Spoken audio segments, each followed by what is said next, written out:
Hey everyone, how's it going? This is Kill10Rats. Welcome to Sorcerer King. This is a 4X game that launched on Steam today, or rather it came out of early access on Steam today. It is in the vein of Fallen Enchantress, if that game means something to you. If you've played that game, you might be familiar with the mechanics in this game. I'm going to show off a bit of the new game functionality here, which should give you an idea of how you can set up and configure the game, where you have your various archetypes of commanders with their default set of abilities that you can also customize, rename, choose different paths that they can upgrade through, and their starting units.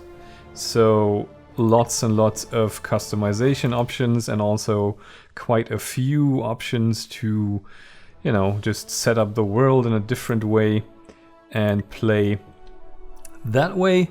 Now, a little disclaimer beforehand. I am actually pretty late to the party with 4X games.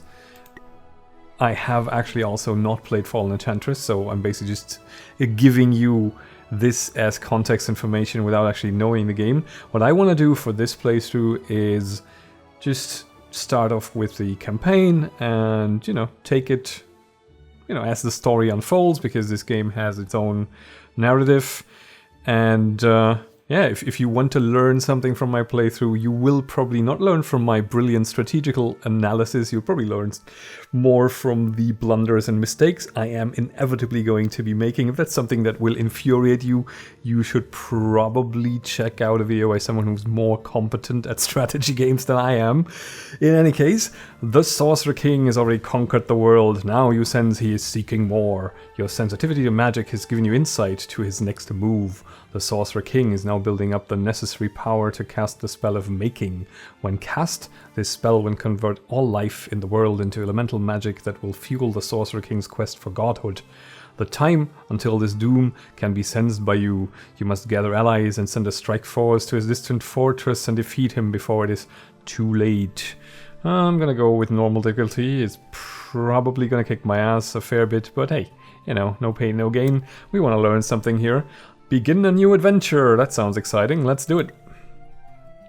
Okay, so we get the same choice of commanders that we got in the regular battle map. We're basically a general in the Sorcerer King's forces, since the Sorcerer King has already conquered the world. So this is a sort of a scenario where the villain has already won, which I find quite intriguing.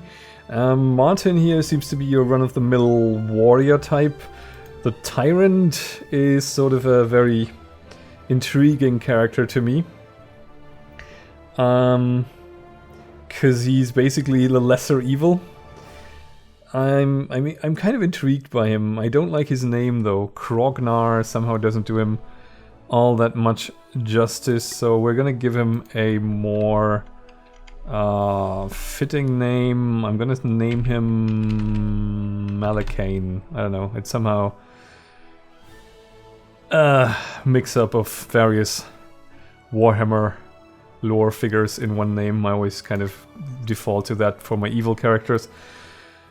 And we're gonna hit play and see where it lands us. I'm guessing this isn't randomly generated like the other map, or rather this isn't, you know, randomly set up, but since it's the campaign, it's sort of a predefined playthrough. And I'm kind of curious what it is going to be like, since I usually play RPGs, but I do enjoy strategy games. 200 years ago, King Relius and the combined armies of the kingdom defeated Sorcerer, the fallen enchantress.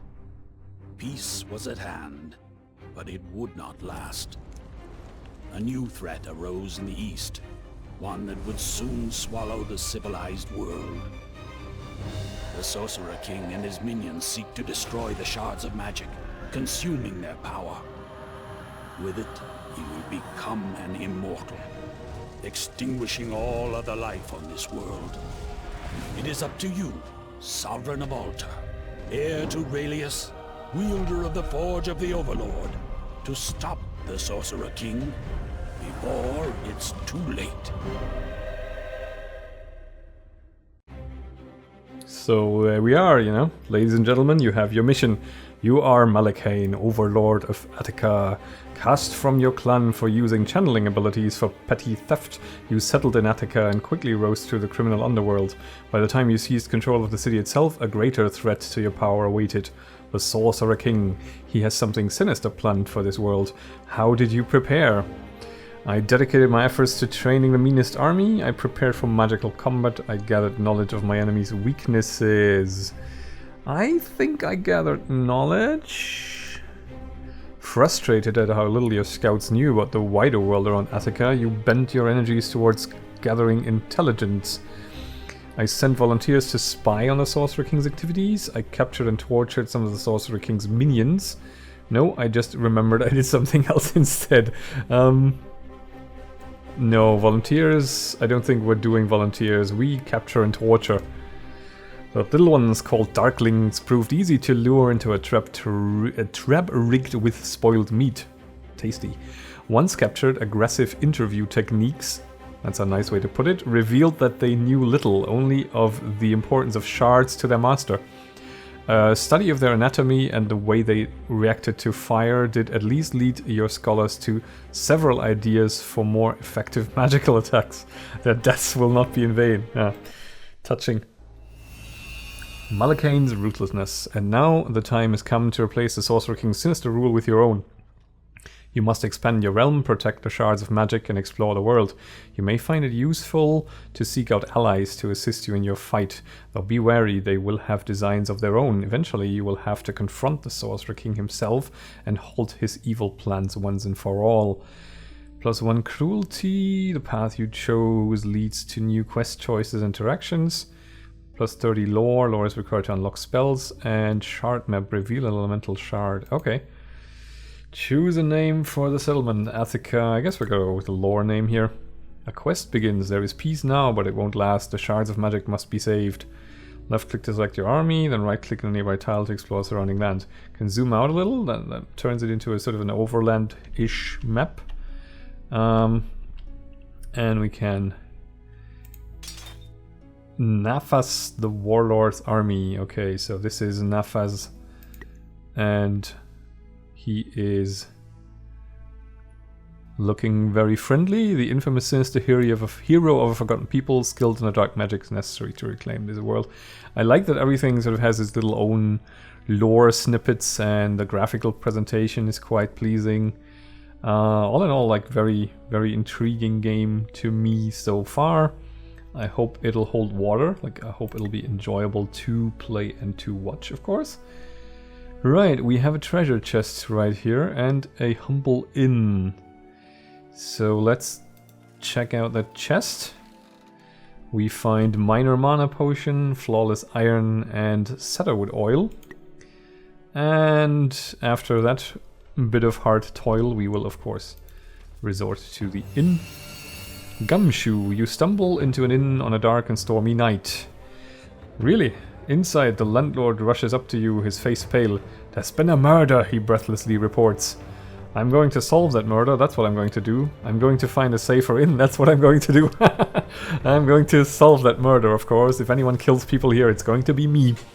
The landlord takes you up to the murdered man's room. The man is, as promised, dead, with a large knife sticking out of his back. Also in the room are 3 other people in the inn.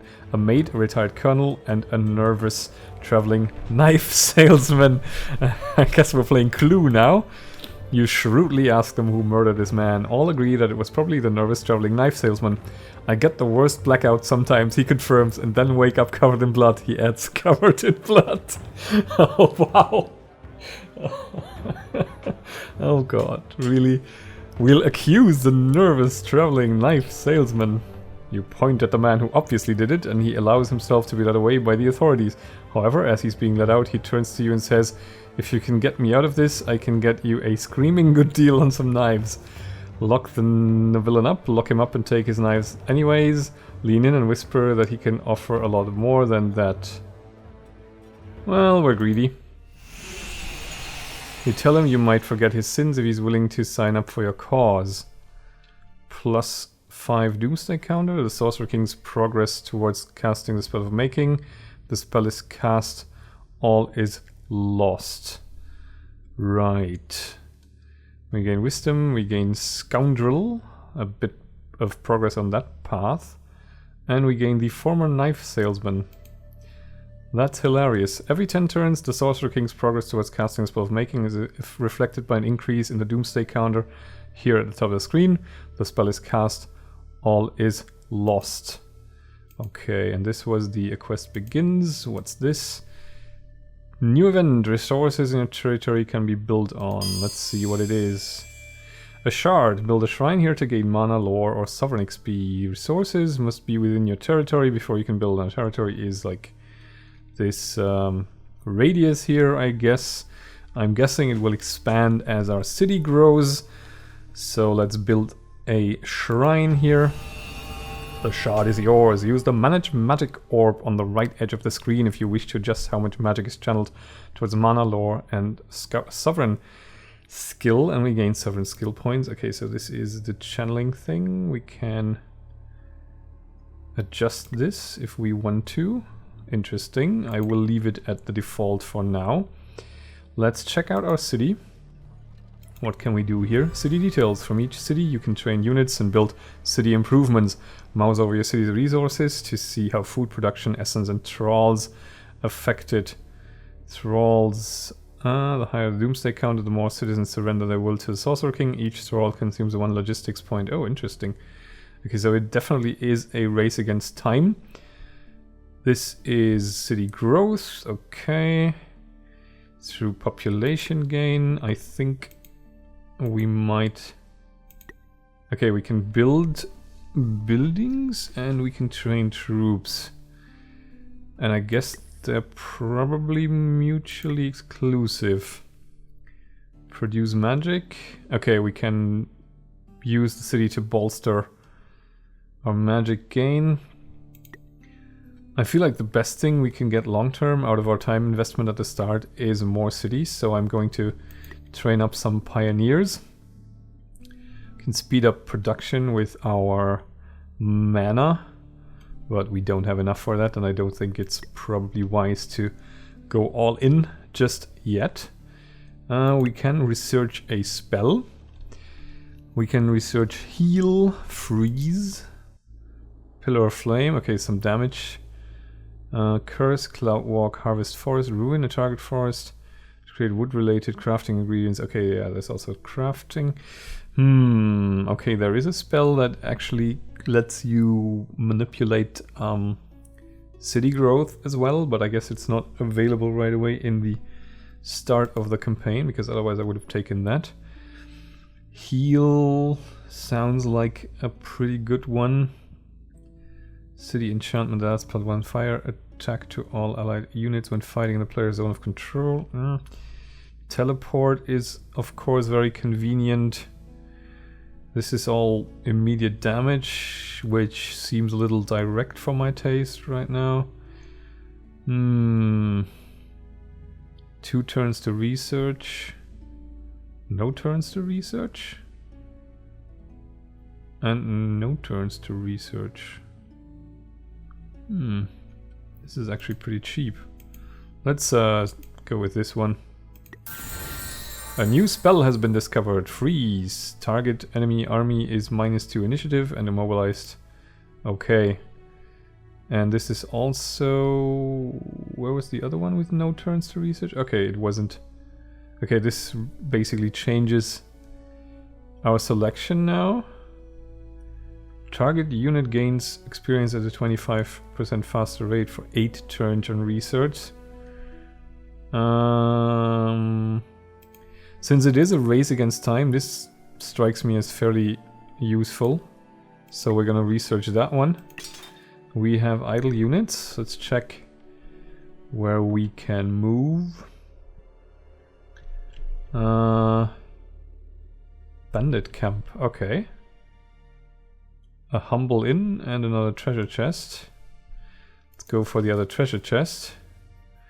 Okay, so the turn button. The turn button on the lower right of the screen will prompt you to move idle units, set production in your cities, research new spell, make other important decisions. Once these actions are complete, press turn to end turn and advance the game. Sounds pretty standard to me. So never tell me this again. No, I'm just kidding. I really have no clue what I'm doing here, so I appreciate the tooltips and the help. Crafting as well. The loot you find in chests, quests, and battles can be crafted in powerful items for your units. New and powerful recipes can also be found as loot or gained through city improvements. Thank you. Okay, so weapon, some armor, that increases defense naturally, a scroll for teleportation, heals for 10, and various modifications. We don't have ingredients for any of these, otherwise they'd probably light up. Right, okay. Let's end that turn. So these guys are... Whoops, a raider's army.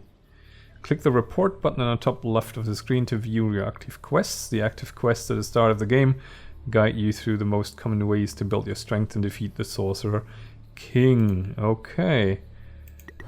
What do we have? View your progress towards victory and the status of active quests in the world. Use the Diplomacy tab to speak to other factions and gain them as allies in your fight for my own supremacy. I mean, against the Sorcerer King. We don't know the other factions yet. We haven't met them yet. This is the Master Quest. Okay, current objective. Agathon and Vetra are terror behemoths bound to the service of the Sorcerer King. They carry the only two keys that can unlock the Shadow Gate, which seals off the Sorcerer King's stronghold. Raise an army to defeat them, then pry the key from their cold or possibly hot dead hands. Okay, so we have to go through his main henchmen to get the unlock for the Sorcerer King. We also are supposed to do various exploration and city founding related tasks. Expand your empire. Break a champion's curse.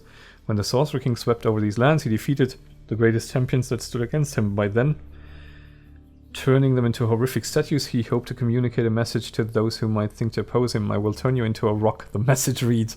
As one of the last channelers alive, only you have the power to break the spells binding these great heroes. Find one of these statues and free the champion trapped within. Interesting, okay. Okay, so can we move up here? Because I feel like I want to have a fight. So we can also have a look at the battle system. Can't I do that? Oh, right click it is. Right. Battle prediction. Before battle, you can view the opposing army and a prediction of what the result will be if the battle is auto-resolved. Choose battle to take full command of your forces to battle and overcome the odds. Auto-resolve has this as a victory because we're fighting a bunch of raiders and we have a former knife salesman on our side, so nothing can go wrong. But we want to do battle since we can then see what it looks like. During battles, each unit takes their turn in the order of the initiative list on the left of the screen. Units with a higher initiative stat take turns more often. As Sovereign, you can cast a limited number of spells to turn the tide of battle. So these are my Sovereign casts that I can do. Unit spells, all spells? Okay, right. Doomray and Cauterize. And we're researching another one. Your spellbook is used to cast strategic spells from the main screen and tactical spells during combat. You can spend mana to cast spells that enchant your cities and units, decimate your enemies, and even alter the world itself. Sounds good. I like to be in power and powerful and whatnot, but we only have 45 mana. And that seems a bit of a resource to waste on a bunch of bandits. So I guess this is our initiative order. Hang on, hello. Can't really move the... Oh dear. Mouse is moving out of the screen, unfortunately, because I have multiple monitors. I'm gonna have to fix that in a minute, but for now let's just check what we are. Okay, we have our Warlord, who can use Arcane Whip, Correction, 8-turn cooldown. That's pretty nasty, but it's definitely also pretty strong. It costs him hit points though. And it costs 2 mana. Nah. We'll just go for regular attack. Can we zoom in a little? So you can see the details on the models. They are pretty nice. Okay, we have a former knife salesman. Fear him. And he can do his cutting business. Wow, he sucks. What are you? Poison shot. Okay, you look like a ranged character. You're not, eh? Can we use this then? We can. Okay, sweet. Okay, so we're being shot at. Wow, we're being shot at and pretty heavily obliterated here, health-wise. Zurn, what can you do? Battle Cry, Hobble, an attack that reduces the target unit's move. Minor mana potion gives 10 mana. Interesting. Attack! Because this also combines their attack power, I suppose. Like if you have more units you stack up around a unit, the more damage you do. Or rather, it seems that that's the case.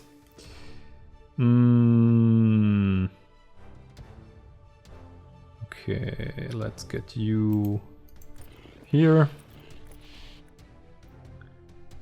And see what this guy does. Ooh! The knife salesman? No, that's one of our... What is he anyway? Looks like a sort of a zombie type creature. Okay, let's have him hobble forward. And now we are going for the main event. Alright. Former knife salesman, it's all on you now. You are the hero we probably don't deserve, but have anyway. Right. Attack! Almost. So close. Come on. Victory! Yes, indeed. Okay. So, we gain some experience. We gain some loot. Flawless iron, nectar. And we have cleared these guys off the map. Our sovereign leveled up. And we can spend some sovereign abilities. Some of the magic from shards is channeled towards sovereign skill. Your sovereign skill has increased enough to choose a new ability. Choose wisely. Okay.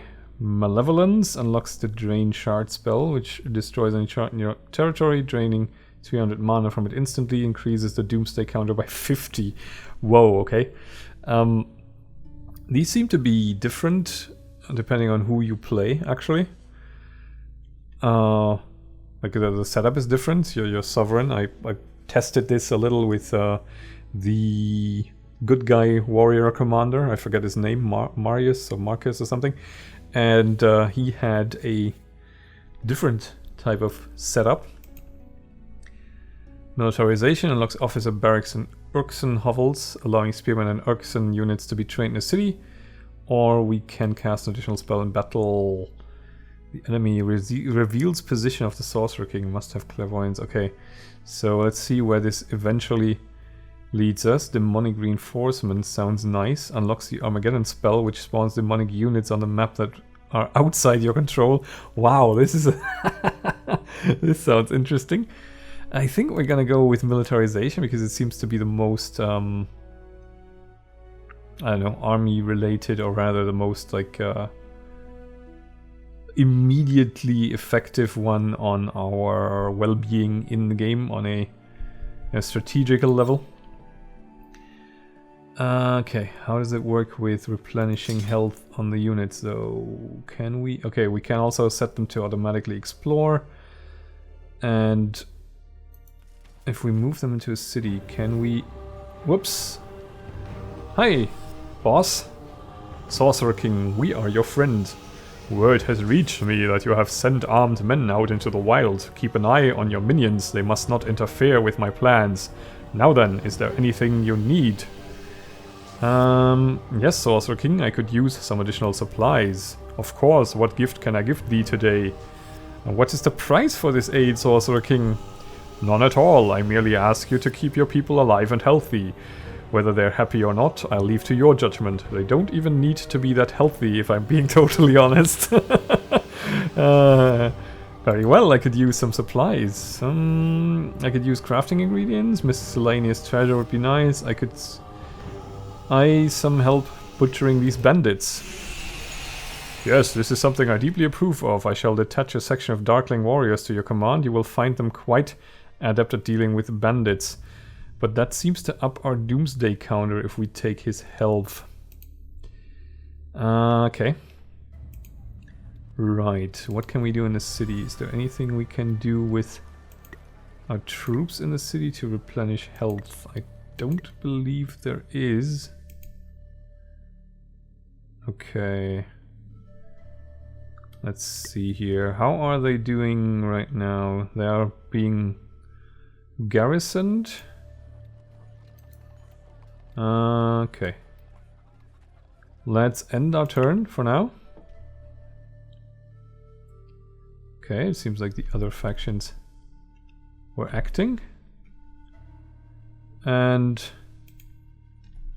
right, there's our units. Okay, they seem to be at full health again.